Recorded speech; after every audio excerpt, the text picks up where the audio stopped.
Oui, je voulais appuyer le propos de notre collègue Serville et d'abord redire à monsieur le rapporteur que non, sexe et genre, ce n'est pas la même chose.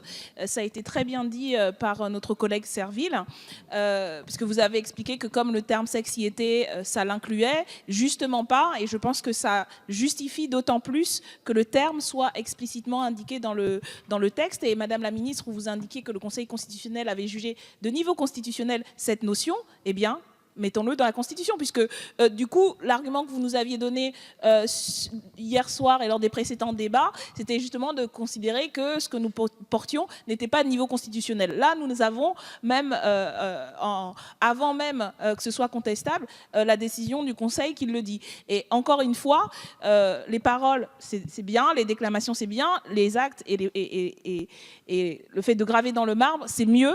Et le fait de le mettre, c'est aussi une forme de reconnaissance, comme ça a été dit par notre collègue Serville, pour des personnes qui ne se reconnaissent pas dans le genre auquel ils ont été assignés, qui ont une identité de genre fluide ou différente de ce que la société leur désigne. Et il me semble important que ce soit inscrit, puisque, y compris, c'est déjà acté dans une partie du droit, mais dans la Constitution, ça devrait l'être. Et ce n'est pas une question de liste à la Prévert, encore une fois, c'est une question, justement, de marquer très distinctement, comme ça a été fait dans les autres textes, un certain nombre de droits sont explicités. Et là, il s'agit de l'expliciter sur cette question, comme sur d'autres, on le verra dans les autres amendements. Merci.